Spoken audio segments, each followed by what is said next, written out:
On this week's episode of the WNP podcast, Stroud versus Young. Who has a better year one? Stay tuned.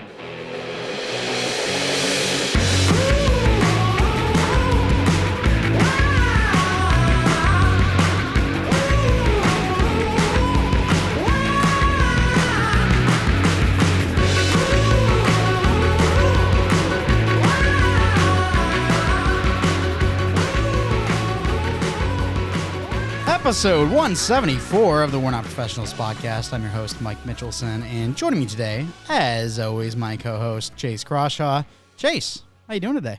I'm doing swell. Thank you for asking. I have one request, though. Can you turn up my mic volume now so I can hear myself a little bit better and hear you better? Fantastic. No. Hear a little bit of cracking when you turn it up, but other than that, we're chilling. Good day. Not too much went on in terms of me, externally. Internally, had a bunch of phone calls, got those done. I consider it a pretty successful day, though. How about you, Michael? How was your work day?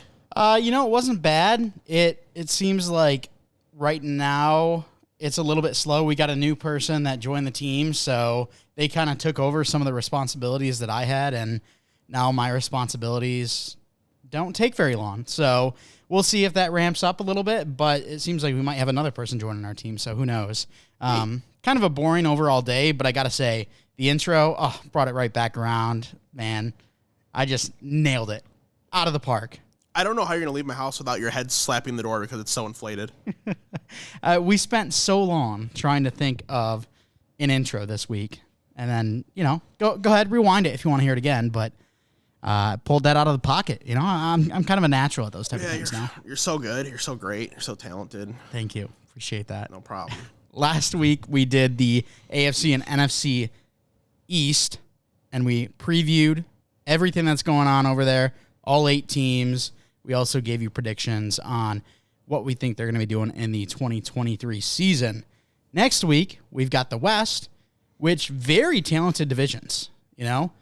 One of them has fallen off a little bit in recent years, but another, you got the Super Bowl champions in that division and the best quarterback in the NFL right now. And some people say the best quarterback in NFL history, but this year... We're talking about Derek Carr today.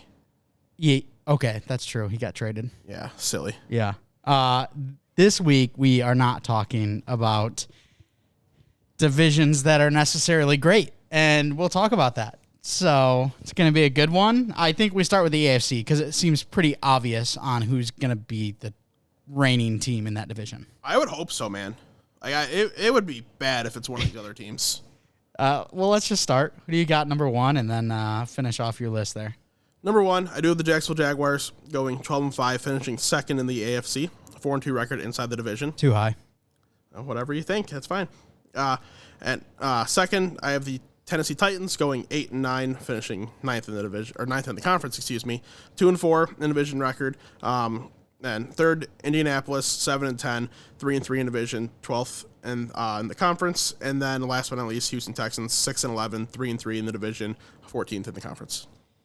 Can you quickly go over your number 2 team again? I kind of whiffed on that one. Tennessee Titans going 8-9. 8-9. Okay, sounds good.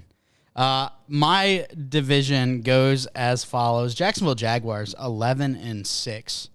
It's fair. Great team. Enough. Yep. 4-2 in the division. I've got them 4th in the conference. Okay. So whatever. Good conference. Yeah, it's fine. We talked about the East last week. So if you go back and listen to that, or if you already have, then you would obviously know if whoever wins that division is above or below these Jags. And then second for me, I've got the Tennessee Titans, 5-12. Oh, whoa, okay. Wow. Yeah, we're going to put you through it. 5-12, 3-3 in the division. The Houston Texans, 5-12, 3-3 in the division.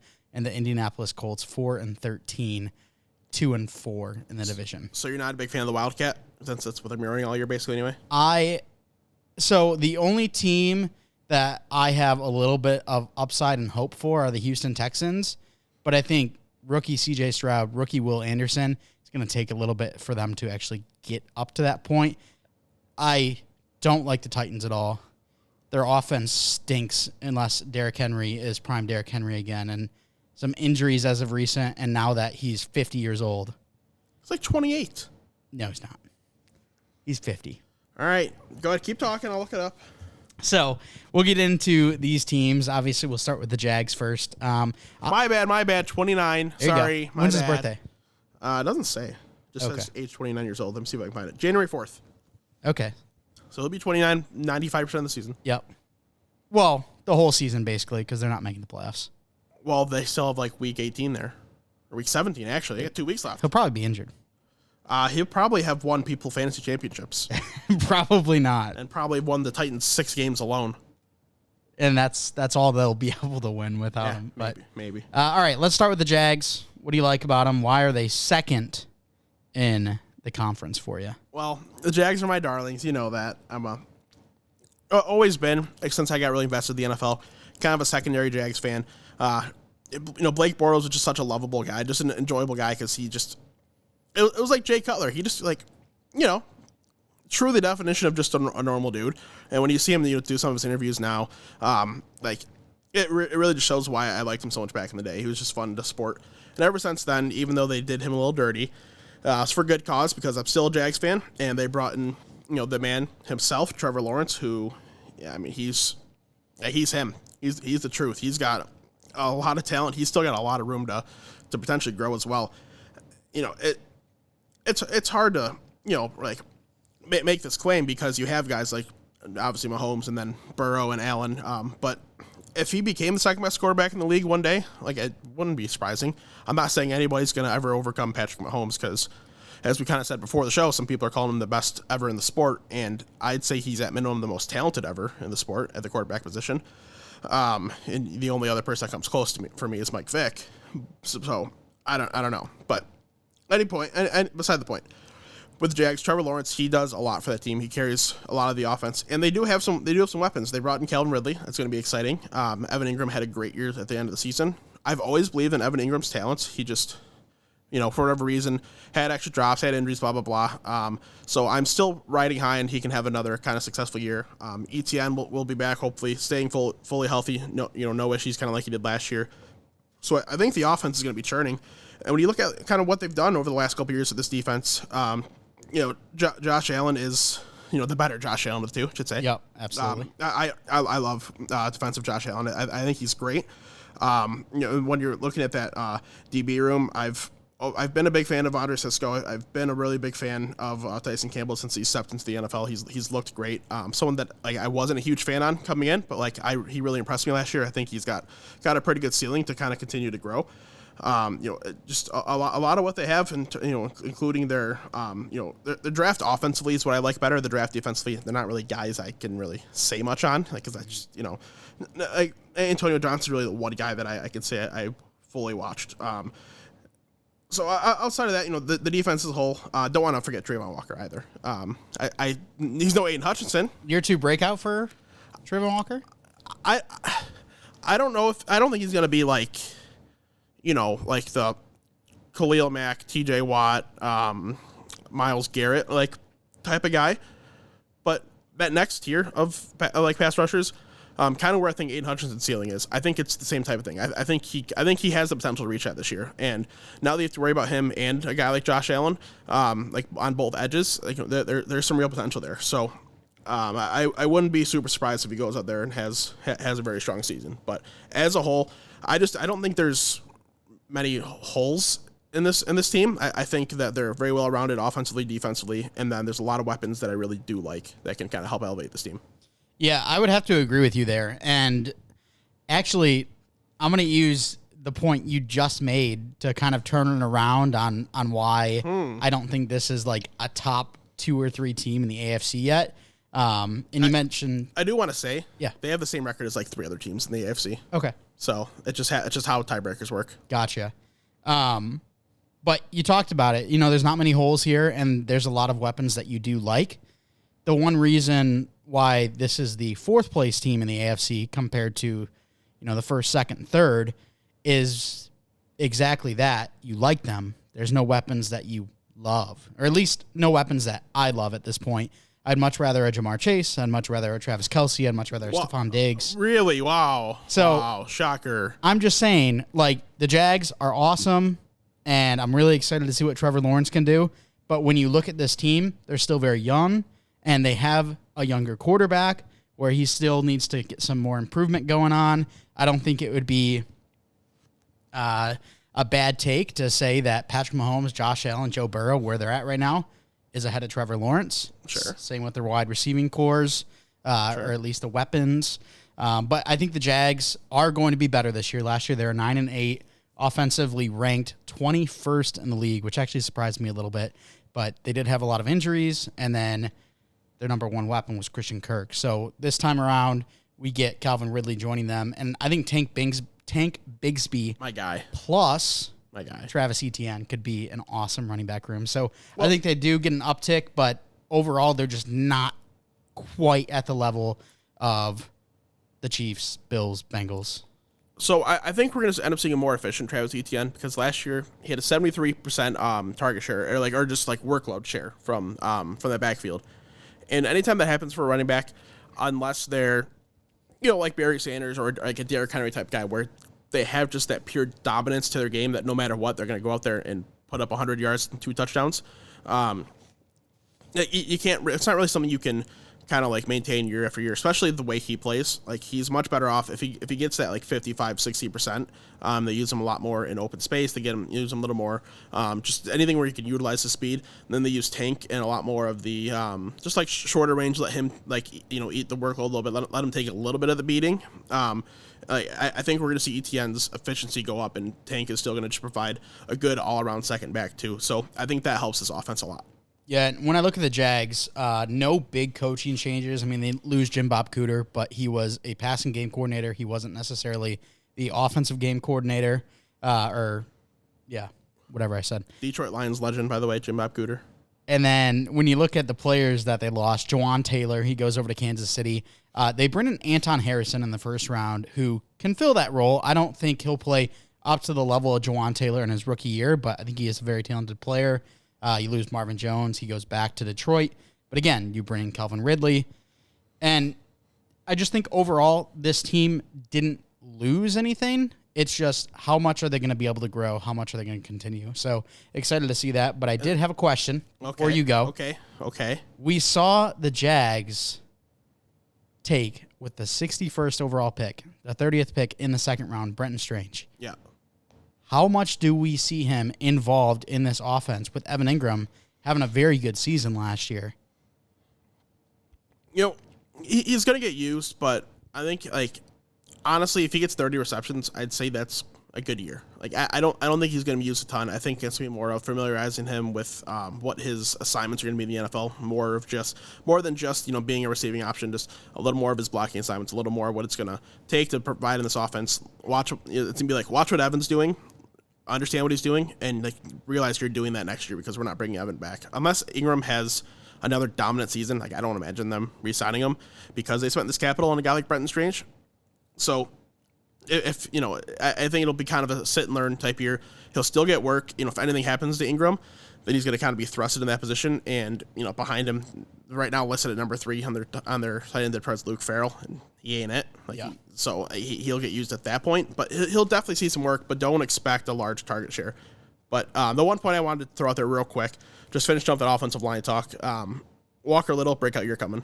Oh yeah, former top prospect, baby. He was looked at going to the 21 class, or I think it was in the 2020 class before he had that major injury as being the top O lineman, and then came back from the injury. Still ended up getting decent draft capital. Hasn't fully found his way yet in the NFL. Hasn't fully, had just pure startings. It was behind a little bit, but this year at left tackle, it's going to dominate.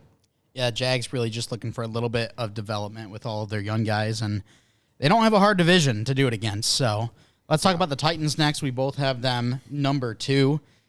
You were a bit higher on them than I was, so why do you still have the Titans hovering around even? And it's 98% Derrick Henry, to be honest, because he is good, a good enough player where he's going to win you games by himself. He did it in previous years where he'll rush for 280 yards and 3 touchdowns. Might be a bit of an exaggeration, but he's had those types where he's put up 203, and they've won games scoring 24 points because it was just all Derrick Henry, and he's going to play a pretty big part in helping this offense churn, but it's kind of about it. I still think Ryan Tannehill is going to do enough to maybe not propel this team, but not to really screw them over either. I don't really see Will Levis getting any snaps this year unless they end up, out of it later in the season. I still think that they're going to be in a spot where they're still kind of competing. So we're going to see Tannehill going a little more. And really on offense, it's kind of about it. If they do end up getting DeAndre Hopkins, though, that's going to help. Even if Tannehill's on a big path, right now they have Treylon. And I love Treylon. But if he's your number one receiver, that's not where you want to be. Mm-mm. So if you get D-Hops in, and Treylon would be, a lot of teams would be very happy with Treylon as their number 2 receiver. And then everyone wants D-Hops as their number 1 receiver unless you have someone better. So that's enough where they'd find another 500 yards at least of passing offense in the season, which that can make a pretty big difference. So if they get D-Hops, there's been rumors that'd be huge. But nonetheless, a lot of the defense I do like as a whole. I think Sean Murphy-Bunting is someone that I think should get a little more love than he does. I think he's a very solid DB there. McCreary, he played very well last season. I think as a whole, it's well rounded. Jeffrey Simmons, I think, is great. Kind of on that line as well. But is it going to end up being? I don't know what the numbers were last year, so don't quote me. Is it going to be completely dominant elite? I don't know, but I do think it's going to be the best part of their game, and then Derrick Henry is going to help kind of propel that offense enough where they're just going to win a lot of close games. Okay.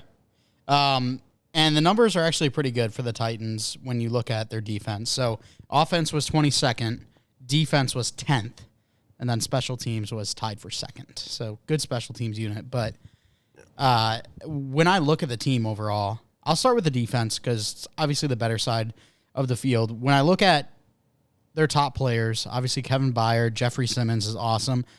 D'Amico Autry, he's been better for them. But I just don't fully trust their true pass rush when it comes to their actual edge talent, and then as well as the corners. You mentioned a couple of guys, Roger McCreary, Christian Fulton, guys that I think can have that upside but haven't realized it yet. So I think overall, I don't think they're going to reach the 10th defense again this year. I think they're going to take a step back. And then when I look at the offense, they only have one wide receiver in Treylon Burks, which we don't even know how good he is yet. And coming into the process, I wasn't the biggest Treylon Burks fan. Brett Coleman's going to be unhappy with you. Why's that? Because they have Hunter Renfrow, 2 shots of espresso on their team, and you're saying that they only have one receiver. I don't care about Kyle Phillips. I hope Kyle Phillips gets out because I did like Kyle Phillips in the draft process. Yeah. But outside of that, one more rookie to note, Caleb Murphy. Let's keep an eye, see if he makes the team. Be pretty cool. He was the college player that won, best defensive player in all of college football last year, playing for Ferris State. Ended up getting undrafted. And I get that he's not some pure athlete. He doesn't have freakish size, doesn't have freakish speed, freakish strength. But no matter who you're playing, if you're playing college ball and you're putting up 30 sacks in a season, how do you not at least take a draft pick flyer on him? Even in the 6th or 7th round, that was crazy to me. If he doesn't make the team, then so be it. You're not going to die if you miss out on a 7th round pick. But I was clamoring for the Lions to take him right there, just because why not? Get the guy who played local, just hold on to him, see if he can do anything. But I hope he makes the team. Is he going to make an impact this year? No. But if he can make the team and at least prove that, yeah, I'm worth a shot, that'd be pretty cool. Yeah. Well, I want to go back to the offense real quick because obviously I'm not a big fan of their wide receiver room. Chigo Okonkwo I do like, and I'm excited to see what he can do. But their offensive line is absolutely putrid. They add Peter Skoronski in the draft. It's very much needed. But then they bring in Andre Dillard from the Eagles, who played 3% of snaps for the Eagles last year, which I don't know if you know, that's not starter level. That's not very good. Yeah. And he's going to come in and be their starting left tackle, which not a huge fan of that. And then I think Derrick Henry does regress. I like Tyjae Spears. Is he going to come in and, weather the storm for Derrick Henry in that? I'm not too sure. And then I'm not a big fan of Ryan Tannehill and who comes in after him if he doesn't have success. Is it Will Levis or do we see Malik Willis get a chance? It's not going to be Malik Willis. I don't know. They took him with a 3rd-round pick last year. They played him in a game. Then they played whoever the hell it was after they saw Malik Willis played. And then they went and drafted a quarterback in the 2nd round this year. Yeah. Malik Willis will not be playing. But why is Will Levis getting third string reps right now? It's a hell of a question, because I can tell you for a fact, if Ryan Tannehill went down, Will Levis would be the one thrust in the action. I think just the whole offense is kind of stinky to me, and I don't know, not interested whatsoever. I think this is where Derrick Henry has his downfall, and the team overall has a huge regression. That's why I have him 5-12, and likely that bites me in the butt because, I mean, how many years have we been predicting a Derrick Henry downfall, and it seems like it's just not coming. So I think this is his final big year. Yeah. If that makes you feel better. What would make me feel better is if this. Yeah, it'd make you feel better if year. a player was terrible. That's nice. Way to root for the person. He's had a great career, and it's time for Tajay Spears to show his. Okay, awesomeness. great. Then Tajay Spears explodes and they get 8 wins. Well, not that. All right, let's talk about the next team. Did you have the Colts third? I did have the Colts third. Okay, we can talk about the Colts. All right. So 7-10. I believe in them a lot more than you do, clearly. I'm interested to see what your hate is so strong for, because I can understand the argument with with Gardner Minshew probably being the week 1 starter, or unless A-Rich continues to have strong offseason, maybe he can get that job. But outside of that, I like almost everything else on the offense. Tight end might be underwhelming, but the receiving room is nice. They've got good players on the offensive line. They've got a good receiving core. So in terms of of just the pure offense, I think everything's there as long as whoever's at playing quarterback can prove to be consistent. Which if it's Gardner, he has shown that in the past, and that'll be okay. If it's A-Rich, if he can be consistent as well as having that dynamic ability, I mean, this offense has an opportunity to skyrocket, especially if Jonathan Taylor can bounce back, which I suspect that he will, and be a little more productive, stay a little more healthy, be a little more efficient. I very much think that's going to be the case. And when you're talking about the D group, I mean, there is a lot to like. I mean, I'm still a big Kwity Paye guy. I think we're still waiting maybe for his kind of big jump I was hoping he could take. And going into year 3, I think there's a very legitimate opportunity to do that. DeForest Buckner kind of manning the center of the line there. He's just a really talented football player. He's very good at that job. And then as a whole, my favorite linebacker in the league probably Shaq Leonard.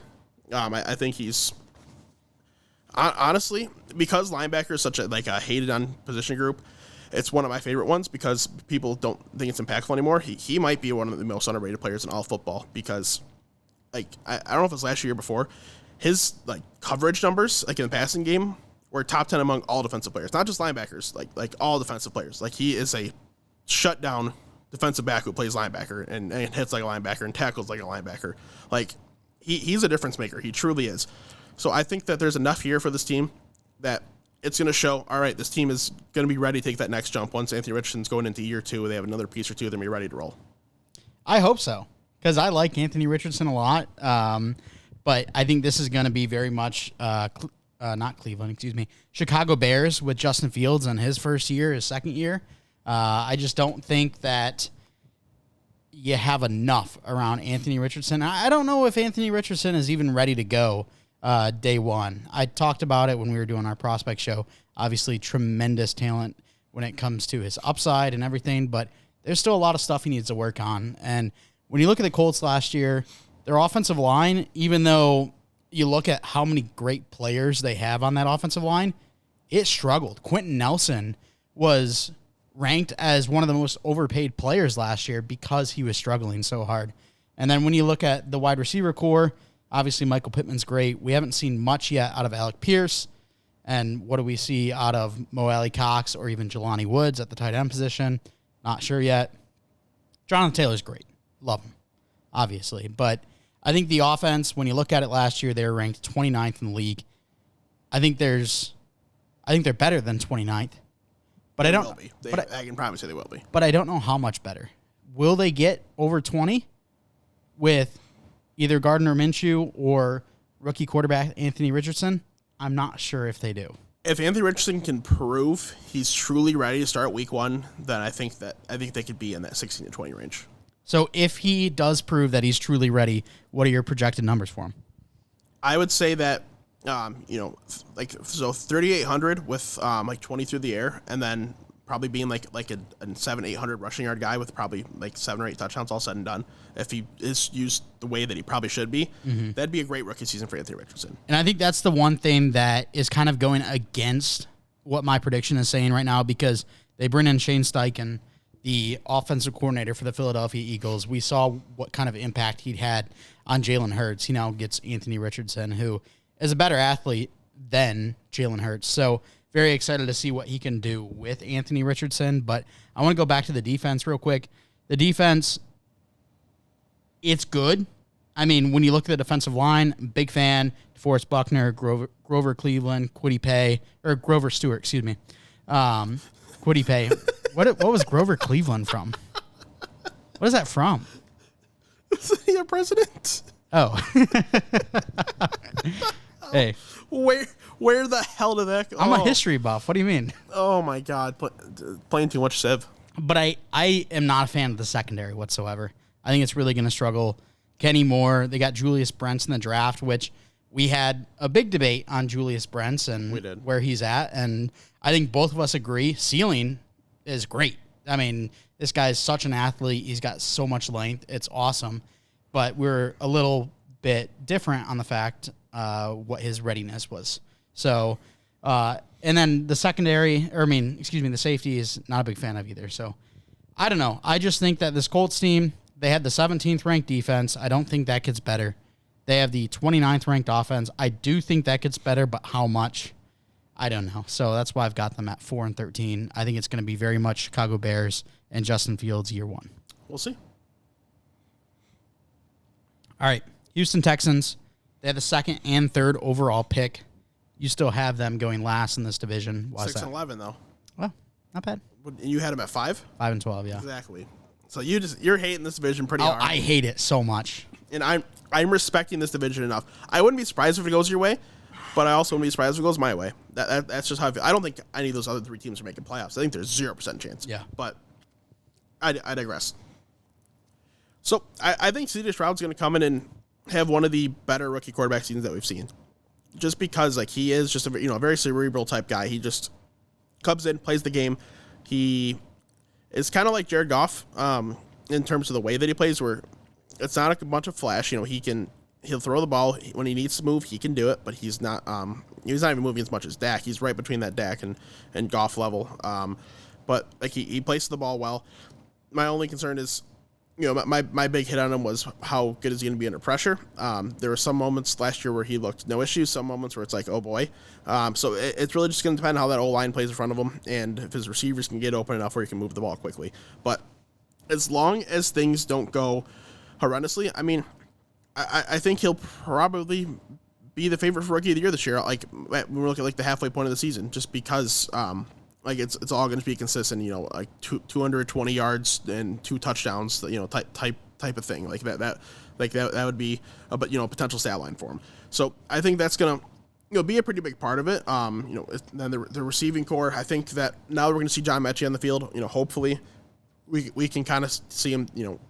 In his true rookie season have success, because he was a talented college wide receiver, but obviously had the unfortunate situation. But pairing him with Nico Collins is a guy that I do love. Still wish they had Brandon Cooks, because that would really help a young rookie. But even if not, they have Tank Dell, who I think will play at least somewhat. Robert Woods will probably hold that rope or kind of have that rope for a little bit, and then I assume that Tank will take it on down the road. But looking at the rest of the offense, we'll see if Damian Pierce can continue that into year 2. And then moving over to the defensive side of the ball, Will Anderson he's got the legitimate potential to be like an absolute game-changing player on either side of the ball. Is he going to be Aaron Donald? Like, no, but he's the one that eventually could have that that Myles Garrett, that Nick Bosa type level impact. It's not impossible. I really don't think it is. Rookie year, maybe not, but I still think that he can come in and have a lot of success and, pair well with kind of the opposite side of the defensive spectrum with Derek Stingley, their first round pick from last year, who I'm still a very big fan of. I still think he's going to be one of the league's best defensive backs. So you have 2 young staples, in that defensive group that are kind of going to set the example, followed out by just a relatively solidly rounded group. It's still a group that going to need to take some jumps. and the offense as a whole is going to need to take some jumps as well. But there's enough in place where I can see them potentially exceeding my win. I can see them being a 7-win team, probably not an 8-win team, but like I wouldn't, like my jaw wouldn't drop. Like there's enough there in place to like have some potential success, but it's also kind of lacking enough to really be elite. But I can't imagine a world where they're like a bottom feeder, like complete like they might finish lower in the conference, but 6-11, it's still not bad coming from where you were last season. If you told me that the Houston Texans were going to be the number 2 team in this division, it wouldn't shock me. Maybe it's my distaste for the rest of the division, or maybe it's just me undervaluing the Houston Texans right now because obviously they have so many young players that need to contribute. But when you look at the team overall, they have upgraded a ton. You talked about the offense and how they bring in Robert Woods. They're getting Mechie. They bring in Tank Dell. So they're going to have more weapons for C.J. Stroud. Dameon Pierce, I don't know if you remember, but when we were going through the running back show, we talked about, who's your guy? Vaughn. Deuce Vaughn. And we said, who would be a perfect thunder and lightning pair with Deuce Vaughn? It'd be Dameon Pierce. Yep. They kind of get that by bringing over Devin Singletary. So yeah, it's a little bit different because Deuce Vaughn is significantly better, but still. So. And then they bring in Dalton Schultz as well. So they continue to add to that offense, but they also add to the defense. Obviously, Will Anderson, that's a huge pick. They bring over Sheldon Rankins, who was really good for the New York Jets. And I'm really excited to see what these young guys can do in the secondary with Singletary and Petre. So there's a lot to like on this team. It's still very young. I don't think they get to the point of even contending, but having a better season than last year. And even if they get to second, I've got them third in the division. But if they overtake the Tennessee Titans, that wouldn't shock me at all. Yeah, I don't disagree. Like, I've already about the Jags. There is a little bit of volatility, except for the Texans. I think they could go up 2, down 1. Where the Titans, I think they could maybe go up 1. They could go down 4. The Colts could go either way, all depending on what the quarterbacks do. And the Jags, I think, are safe as long as everybody's healthy. So the Jags and the Texans are pretty stable in terms of like their volatility. The other two are they could be all over the place. Like I really wouldn't be surprised. Mm-hmm. All right, let's head over to the NFC South. This is the division I'm more excited for, just because I've got no idea what's going to happen. We might have all 4 teams in different positions at this point, so it's going to be.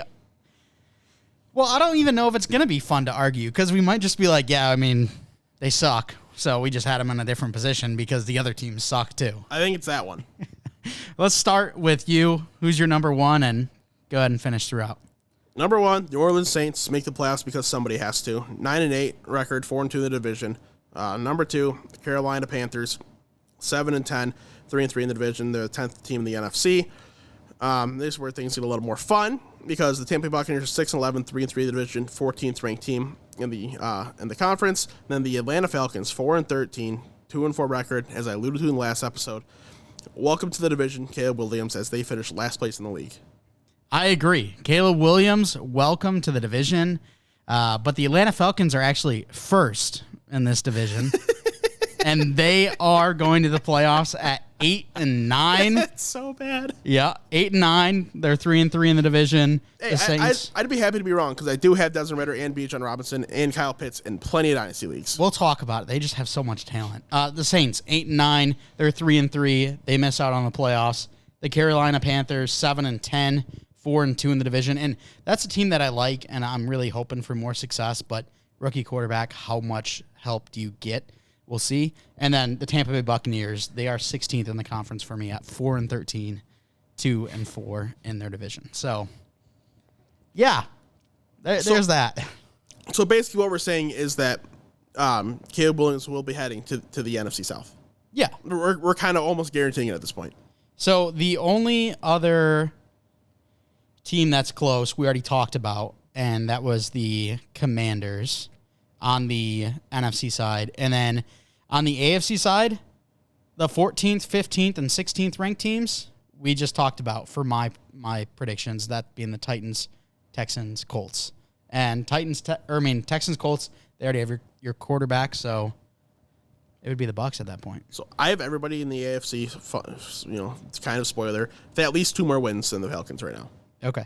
And there's only one other team. There's one other team in the NFC that has 1 more win. So they're sitting alone at that number that they have. Well, let's talk about the New Orleans Saints and Derek Carr, the absolute legend. You don't think Derek Carr can get this team, up a little bit and really help out the Saints? I got them going to the playoffs, baby. I mean, I got the Falcons going to the playoffs, but 8-9. No, I'm just saying I got them going to the playoffs. I'm saying what the hell that means. What'd you have them again, record-wise? 9-8, baby. Okay, so yeah. they're positive. Yeah, because I feel like I had to make somebody positive in this division.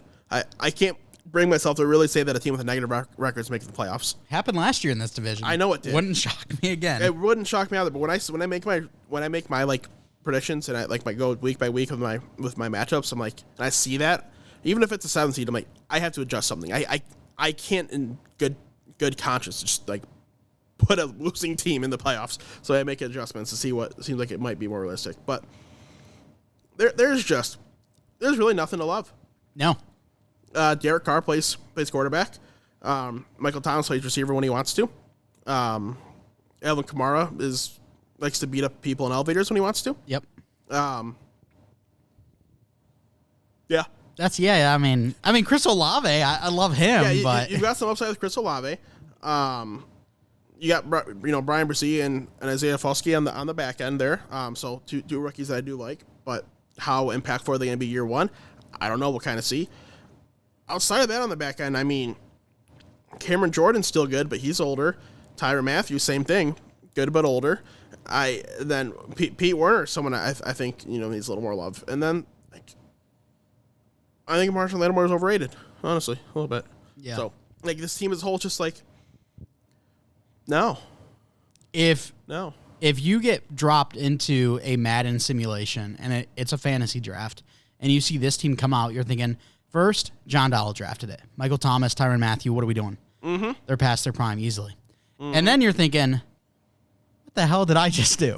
Mm-hmm. Because this team is not very good, but they are overpaid, so they can't keep really good players like Marcus Davenport, who leaves to go to the Minnesota Vikings. Yeah, Sean Payton really hosed him in this one. He did. And, not a fan of Dennis Allen, so I don't think that he helps Derek Carr a significant amount, and I do think Derek Carr is a better quarterback than Andy Dalton.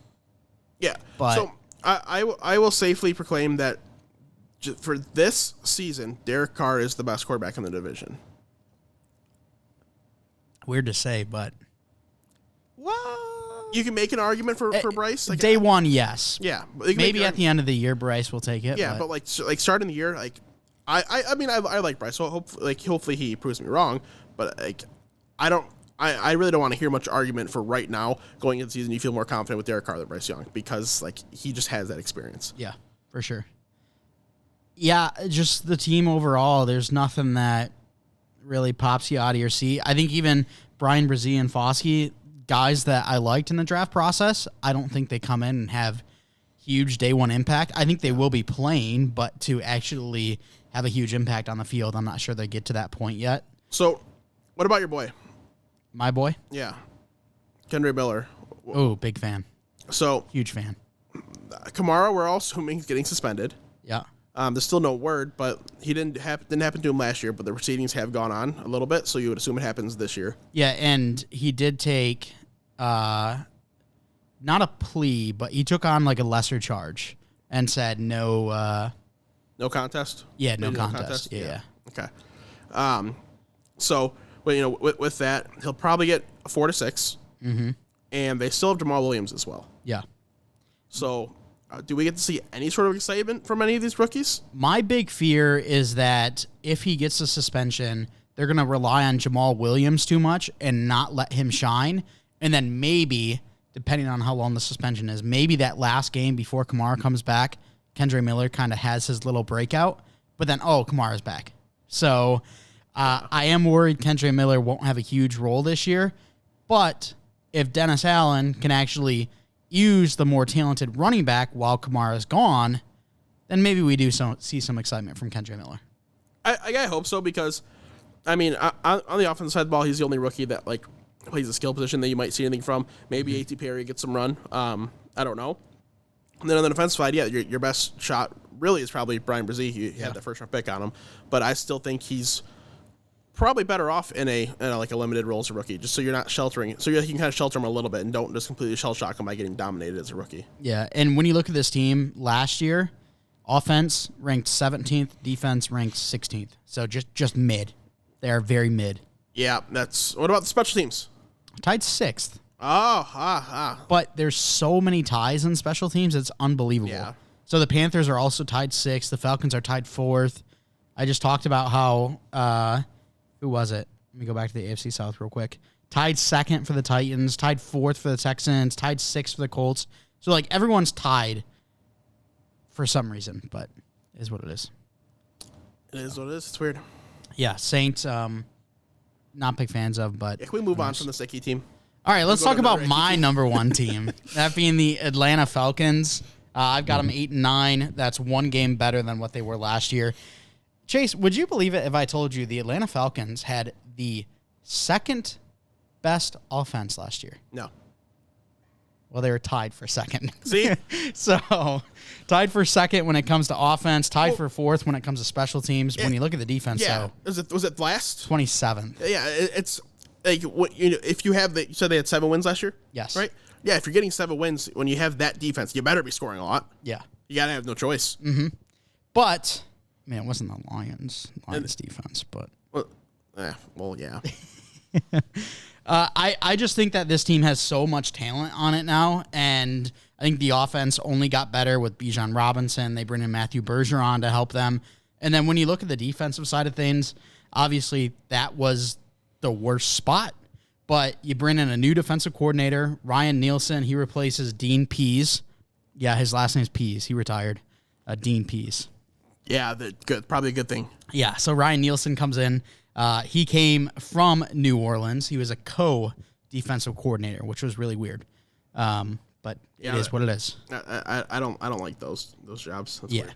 And then when you look at the defensive side of things, they brought in a lot of people, starting with my darling, and it absolutely crushed my dreams, but Jesse Bates.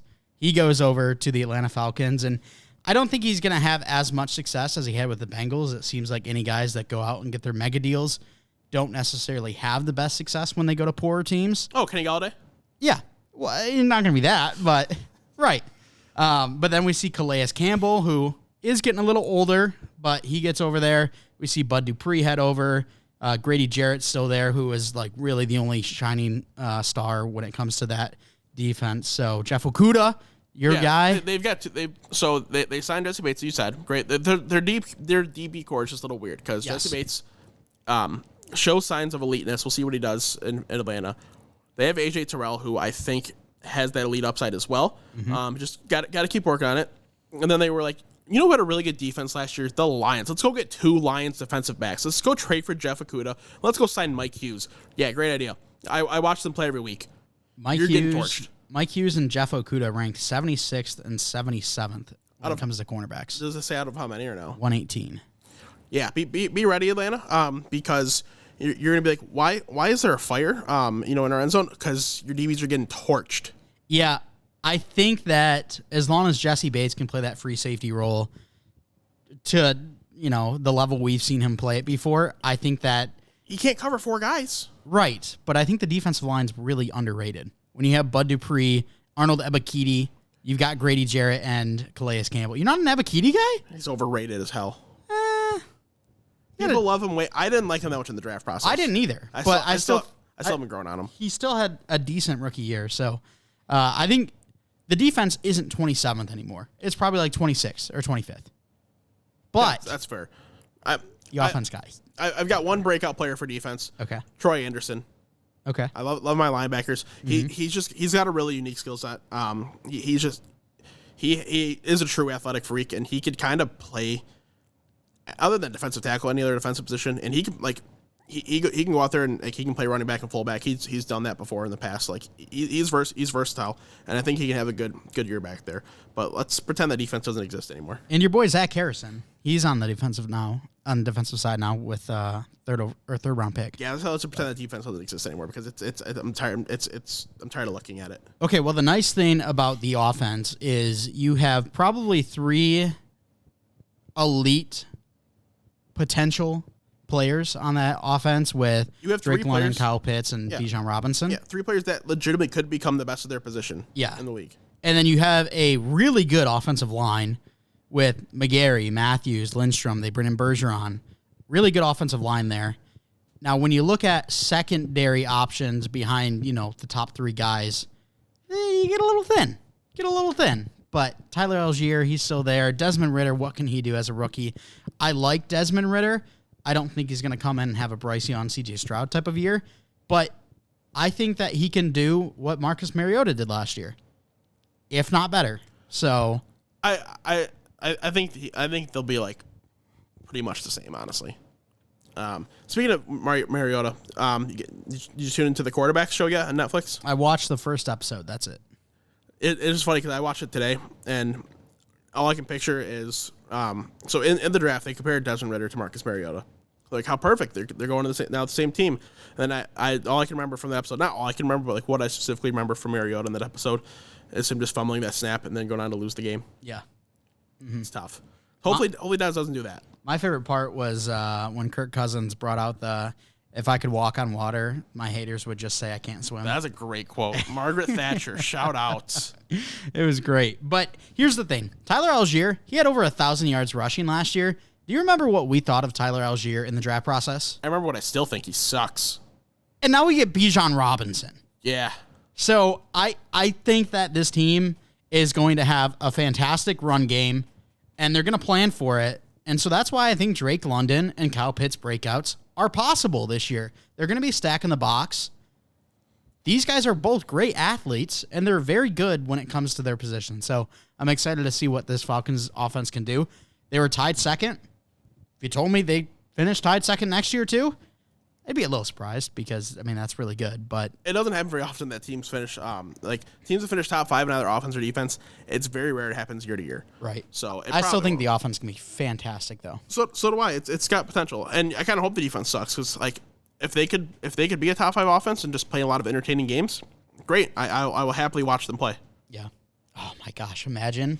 I've never been a Kyle Pitts owner, but you have. I've got Kyle Pitts in a couple of dynasty leagues. Imagine a Kyle Pitts breakout finally.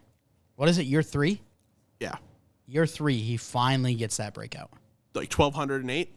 Sure. It'd be elite for a tight end. Drake London does 13 and 9? Yeah, and then Bijan goes for 18 and 2,000 all-purpose. Yeah. 2,000 all-purpose with dude's 16 touchdowns. That dude's so good. Yes. All right, let's talk about the Carolina Panthers. Do we both have them? No, you have them second. I've got them third. But both 7 and 10. Yeah. Yeah. Man. Yeah. So I can't get my words out here, but anywho, Bryce Young is the next best quarterback in this division. I like Dez, but he's better than Desmond Ridder. It's pretty obvious. And by the end of the year, I think he can definitely be the best one in this division. It could be by the halfway point. Who knows? He's just got to go out there and actually prove it. They trade a lot of capital to go up and get him. They end up losing out on if they could have kept DJ Moore in this deal, I probably would have had them ranked higher because now Terrace Marshall, DJ Chark, Adam Thielen, Jonathan Mingo, those are your top 4 guys of the receiver group. Yeah, they're good. Adam Thielen has success in the past. Terrace Marshall, talent. DJ Chark, talent. Jonathan Mingo, talent. Mm-hmm. But other than Thielen, no one's proven anything yet. Yep. So it's you want a little more of a proven thing with Bryce Young. I think we're going to see Adam Thielen get there's a reason I took him in the Dynasty League because my team's pretty set up to win now. I think he's going to get 140, 150 targets. Okay. He's going to get the ball peppered to him. And nothing wrong with that. I think that could work out pretty well for them. They went out and grabbed Miles Sanders. That's going to help out the offense. It's tough when you don't have CMC. But even when you saw, Deontay Foreman get run last year, did a good job. Mm-hmm. So maybe this is just enough, an offense, under Frank Reich especially, that can really take that jump, implement what he did, or he got wrongly fired in Indy, just want to say that. Should never have been. But now he's going to get these tools. He can properly implement a strong run game, strong pass game. Like, this offense has potential to have success. It's just got to kind of prove it can do it. Yeah, and I think that the offense is going to have some struggles early on. Yeah, sure. Where the defense is, it's been a unit that's underwhelmed because there's so much talent on this side of the ball. Derek Brown, Brian Burns. I'm a huge fan of Jeremy Chin. J.C. Horn, if he can stay healthy. I love J.C. Horn. They bring over Von Bell. Like, there's so much talent on this defense. Did you say Shaq Thompson, my guy, as well? I haven't. But there's so much talent, and it's just kind of underwhelmed. I think one of the biggest things is they bring over, and excuse me if I absolutely butcher this, but they bring over Ajiro Evero, who was the defensive coordinator for the Broncos last year. And it's not often you see a defensive coordinator for a team with a top 10 defense head to a different team just for the same exact position. But that's what happened. We saw the Broncos last year. They had the 7th ranked defense in the league, and their defensive coordinator comes over to the Carolina Panthers. So if they can stay healthy, I think that defense takes a huge jump. When you look at the offense, pretty good offensive line. The weapons are very questionable. Bryce Young, really good player. And I'm not sure if he's going to need to use his biggest strength because I like the offensive line. And that's, ad-libbing and really being a great extender of the play. But I think overall, this team has potential, and the defense is going to be a lot of fun, but they got to take that jump. And I don't know if they do it with a rookie quarterback. Yeah, probably not. Probably not there, but give him another year. Let him go spend on a wide receiver in free agency. Someone will hit, and they're good to go. Yeah. Also a huge fan of Frank Reich. I agree. Yeah. I mean, I get why he was fired because of how bad the team was. I would have held out. I wouldn't have cared. I would have been like, you're worth that extra shot. Yeah, he's the scapegoat, even though they didn't fire the GM, and I thought that was kind of dumb. Yeah, Chris Ballard. Yeah. Should have been out. All right, let's now talk about the Tampa Bay Buccaneers. Yeah, this is the last place team for you. Yeah. Right? Third to last for me. I really don't like them. And I didn't even mention how Atlanta was my last place team. I mentioned the upside that they had, but I never mentioned the downside. The downside is that they're not ready to be good. Well, I should have thrown that out there. I didn't even mention that. I try to talk about the good in these teams because, I want them all to do good. But I need to talk a little more about the bad. So just backtracking to Atlanta, they're just not ready. well, let's here. Yeah, we'll just Tampa Bay. Oh, you want me to Why talk do about you Tampa hate as well? them? Yeah, because they're also not ready. I mean, You know why they're not ready? Because Baker's not very good. no, he's not at all. That is the one drawback in this team. Of all things else, the quarterback is going to kill them. I don't think Baker's going to do anything good. Kyle Trask is horrendous. John Wolford, number 3, yeah, awesome. So excited. No. They're not going to be able to do it. They're not going to have success. You've got some great weapons that aren't going to be able to be properly used. Mike Evans, Chris Godwin, Russell Gage, Rashad White. 4 guys that have a lot of talent that you're going to limit their capabilities because you have Baker Mayfield in. And, it sucks. You had Tom Brady. He retires. You move on from him. And you got to go to Baker. You just got to hope that, they can figure out how to get the best out of him, because it's going to be more than just needing the defense to play well. This offense is going to need to play good too, because it's not like Rashad White is a Derrick Henry where he can score, on his own. He's still going to need that. And then obviously as a receiver, you can't score on your own. You need your quarterback to get you the ball. It's going to be so dependent on the quarterback having success in this offense, and I don't believe Baker's going to have that success. I think the one thing that's going to be a huge downfall for this team, and we kind of saw it last year with them going 8-9, they made the playoffs, but obviously nothing worked when it came to the playoffs, is you look at how many talented players they have, but something's not working. And I think it's just the team as a whole. I don't like Todd Bowles as a head coach. I think that he's kind of a bad head coach, if I'm being honest. And then they fired Byron Leftwich, which I thought was a pretty solid offensive coordinator. Yep. And the best part is, can you guess who their defensive coordinator is? I cannot. Because they don't have one. Okay. That's because Todd Bowles, as a defensive-minded coach, he decided, I'll take on the head coaching duties and the defense coordinator duties, which, when does that ever work? If you still want to call the plays, you got to at least have a coordinator in there so you can, have someone else in your ear telling you, maybe we should consider this. That's what the Patriots did. That's what Bill Belichick does. He has, even though he's the defensive guy, he has someone, hey, we should still do this even if you want to call this. where it's just dictatorship. Dictatorship does not work. No. That's a terrible mistake. And then when you look at the defense, I mean, there's so many talented names here. Shaq Barrett, Vita Vea, Joe Tryon-Shoyinka. They bring in Kalijah Cansey, Keanu Neal, Antoine Winfield, Jamal Dean, Carlton Davis. There's a lot of really talented players on here. But it's the same thing as what you said on the offense side of the ball. It's just not the right mix. And they were 20th last year. For a defense that has that many talented players, why are you 20th? Because like all these guys they don't play the same scheme.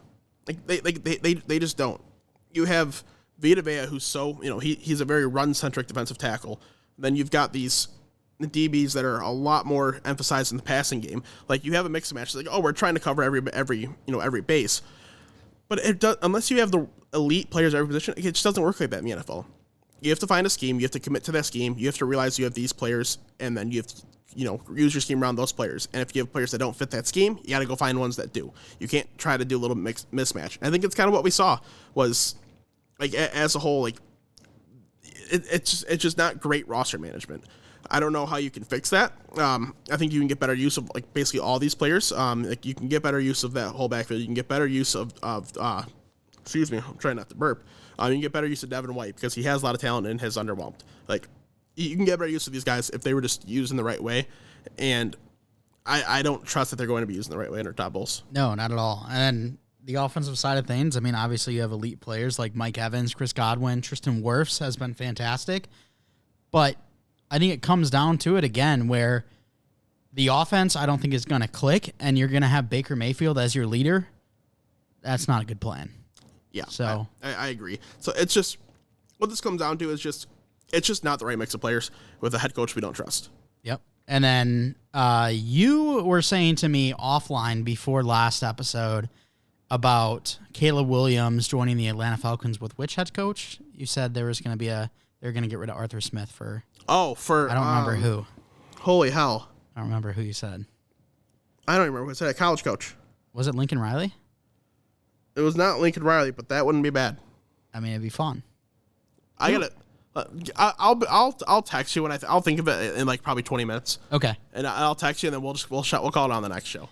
Well, before we end it, I do kind of want to talk about this division completely and talk about the head coaches they currently have in position, and ask you: is there a division that you can think of, whether we covered it or one that we're going to be coming up soon, that has a worse group of head coaches? You got Arthur Smith, who's 14-20 through his career in Atlanta so far. You've got Dennis Allen, who's 7-10, Todd Bowles 8-9, and then Frank Reich. And I know we have some love for Frank Reich, but when you look at the group as a whole, this is a weak division when it comes to coaches. Yeah, if you just took out Frank Reich, then 100%.